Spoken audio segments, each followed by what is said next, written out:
আসসালামু আলাইকুম রহমতুল্লাহ। ওয়ালাইকুম আসসালাম। ভালো আছেন? জি, আলহামদুলিল্লাহ ভালো। আমি আপনাকে একটি প্রশ্ন করতে চাই। করেন। এই যে প্রশ্নটি কি জিজ্ঞেস করব? ও আচ্ছা, হুম।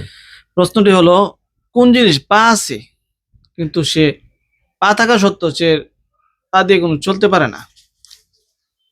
মানে আপনি বলতে চাচ্ছেন যে কোন তার পা জিনিসের পা আছে আছে কিন্তু সে চলতে পারে না, চলতে পারে না। নিজের সাহায্যে চলতে পারে না, অন্যের সাহায্যে হাঁটাহাঁটি করতে পারে না না কিংবা না না। এরকম কিছু। জি জি।